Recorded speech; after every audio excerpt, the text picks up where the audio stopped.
guys, and welcome back. This is the Landship Scorpios, and I'm your host, Lieutenant Nathaniel Flint of the Landship Scorpios. Today, we're doing another IronHarvest video. There's been a lot of stuff shown. They've been talking about a lot of different things, and I'm going to do a little bit more of actually talking about the game in this video than my hype video where I just kind of gushed for a little bit. So if you guys are ready, let's get right into it. IronHarvest.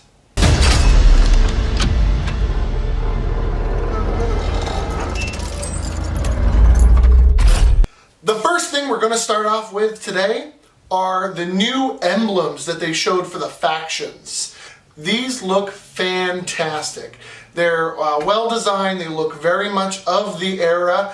Now we've been told that some of them are going to be a little bit reworked. They were a little bit too close for home for some people, but the community gave feedback and the developers listened, and they're going to rework some of it to make it a little bit better and a little bit more of their own world, and a little bit distance themselves from the real world.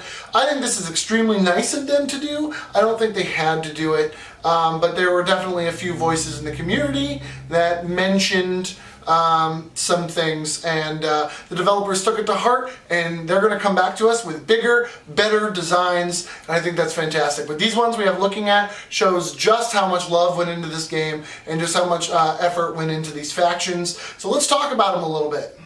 Alright, so the three factions at the moment seem to be the Polania Republic, the Rosvayet, and the Saxony Empire. So what we've been seeing is that these are going to be three kind of distinct and slightly unique factions. They'll obviously, as a game of this type, they'll have different units and different strategies with them. The main thing is they're going to be having three distinct campaigns with an overarching storyline for each one. So there will be a main story that encompasses probably most of the world. It'll probably be something big. So with each campaign, you'll get to see a different perspective of the war, different units, and kind of where they fit in on this big, grand journey.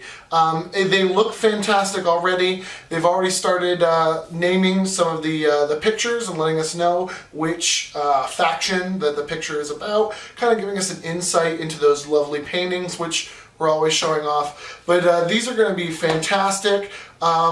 As we'll talk a little bit later, they have mentioned that they are going to put a lot of emphasis on the single player campaign and on a story. I love this. Too many games have gotten rid of their single player. Everyone cares about multiplayer, about making it competitive, on microtransactions and DLC to keep it alive for as long as possible. But what happens is it's not alive in your heart. There's not a real community or a fan base. What you get is, if you're lucky, a dedicated pro gamer surge, but you start losing a lot of the nuance. And you also lose a lot of players very early, I believe.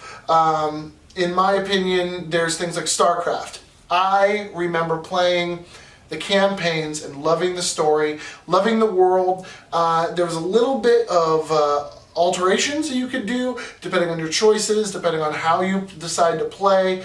Definitely in the newer ones, the campaign was a little bit more open-ended. I love that stuff, but the second I stepped online, I just wasn't playing for very long. There are many players that are very good at RTS, and I am not one of them.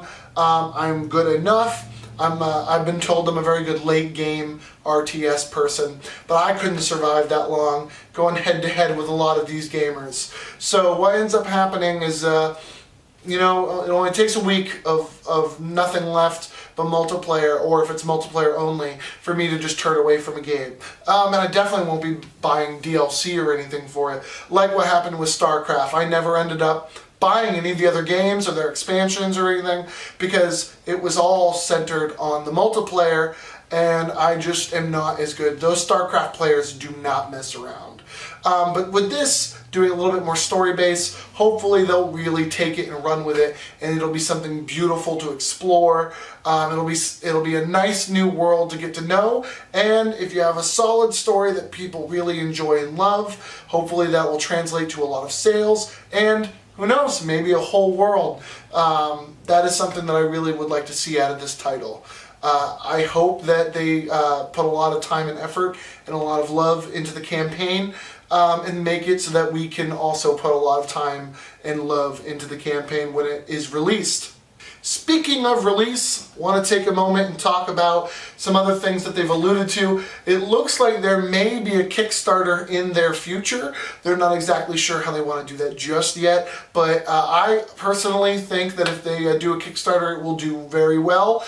They will definitely have my support, and I will be talking about it on this channel and on my Facebook and letting my friends and everything know. I'm starting to get more and more excited for this title. It just looks fantastic. I think it'll be a lot of fun. It's definitely my brand of steampunk, and it's just really good. I hope that works. It seems like they might be looking towards an early 2019 release.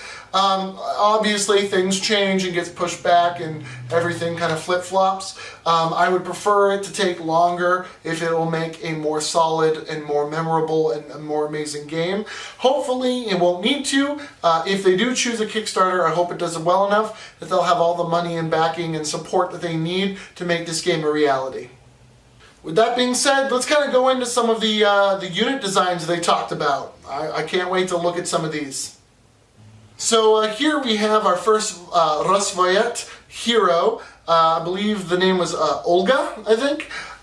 So they are going to have amazing hero units. And I'm seeing a lot of scythe comparisons going on, as it looks like they've got a little bit of a tiger companion. That should be nice and fierce. I really do like this idea. As you guys have heard me talk about the game Scythe before, I love Scythe, and I haven't gotten a chance to own it. It's still a little bit beyond my blood, but it looks fantastic. But they have that whole kind of hero and animal pairs that give them different abilities and different attacks and the like. So hopefully we'll get to see something similar out of this game. The whole idea of companion heroes or however that ends up working. But it also gives a nice unique flair to the world and hopefully some good abilities and attacks. The design is just fantastic. And it's nice to see a Russian female who isn't just a sexy sniper. This person definitely looks extremely dangerous and isn't afraid to get up in the mud, in the trenches, and fight very close. We can see that they have a PPSH, which is a very nice Russian submachine gun. And it also looks like some form of katana. If I'm incorrect, let me know in the comments down below. But this looks absolutely fantastic, and I can't wait to see it in action. Next up, we've got some Saxony Empire heavy infantry. When I read up on this unit, looks to be a big bulky mortar unit. When you think of a big tank in the sense of someone who could take a lot of damage and hopefully deal a lot of damage. You think of them being up close, drawing fire, and being the terror of the battlefield when they show up. This unit appears to be designed more around the way of hanging back and raining down destruction. They can certainly, I'm assuming, take a hit if they need to, but they seem to have a shock ram that might mean that they can go after some of those mech units. But generally speaking, these appear to be big, slow units, and with that mortar on their back, their main thing seems to be more of keeping back away from the fight. So maybe they're a little bit squishier than what their look would show, but they're definitely, it's an interesting concept of basically mobile artillery that can soak up some damage. Definitely, I think this gives a different feel. And I think that if I saw some of these on the battlefield, they would definitely be a target for my units, because you don't want something that big hanging back and raining down damage on your guys while you're trying to deal with some infantry. So again, awesome design, and can't wait to see these guys in action. Here we have, I'm assuming, some concept art. of kind of a tall boy kind of unit. Looks like they've got some stilts to keep them up away from the mines and the mud. So I'm thinking right off the bat some mobility maybe. Hopefully they're a unit that can really get around. With their height advantage, hopefully they do have a type of range attack that looks kind of like a rifle of some sort. So I'm hoping that maybe they're using that to help with a ranged attack, and that they'll be a very mobile, scary sniper. I say tall boys because they're very reminiscent of Dishonored, and who knows, maybe me and the game creators are on the same page there. Either way, I absolutely love it. They look fantastic, and hopefully we can shoot them from the back and make some tanks explode for some good visual effects. As you can tell by some of the videos they've released, they put a lot of effort into their visual effects. But again, we don't know too much about this unit. I can't wait to see more. So next we got a model here of a tank. It appears that they're going more with the term walking machines than land ships. If you know this channel, if you know me and my steampunk persona, I'm a huge fan of land ships. Steampunk landcraft is underdone in the communities, I feel, and I'm definitely all for seeing more of these kind of contraptions. There seems to be a lot of things with legs and walkers and armor and big guns, and I can't wait to see them all in action. I do enjoy it. They've had multiple pictures of more of their mech walkers, but it's nice to see some more Landship-esque walkers as well, and hopefully they'll be nice and armored and can put some hurt downfield. I'd be very interested to see some battleship orientations of some very big mega units that are just absolutely the fear of any faction when they're on the board. So if there's still time to work something in, I would like to see that, but by all means, keep going with your vision. I think this is just a good example of all the different types of units and walkers and steampunk-esque things that we'll get to see in this game. And of course, they've been talking about you will be able to make your own bases. You'll be able to take over bases and forts and the like. I'm very interested to see kind of how they end up doing that. Usually games are one or the other. You either destroy your enemy's base and then you build your own, or you build off of like set bases and neutral bases, which you capture, and the idea is to capture them. Who knows, maybe it's both. Maybe you can razz a place if you're having some trouble taking it and just, destroy it altogether. Or if you're a little bit more strategic, or if you're a little bit more overwhelming their forces, you could actually capture it and turn that base into yourself. What I'm seeing here is a lot of tents. I'm seeing like a medical tent, definitely some areas that look like barracks, some watchtowers. It looks like we have one base under construction, and then what looks to be an HQ tent. I'm very interested to see if the different bases will reflect the different factions more than just flags, and kind of seeing how they end up working. If you can actually heal units in, say, a medical area, or you can put them, like, store a few units in the barracks to heal them up, or if it's just, cut and paste, put these buildings down or put these things down, upgrade them, and churn out men as fast as you can. This also makes me wonder how they're going to do resources. With any kind of RTS, resources are either gained over time, or they are collected or earned. So I'm very interested to see how they're going to handle that.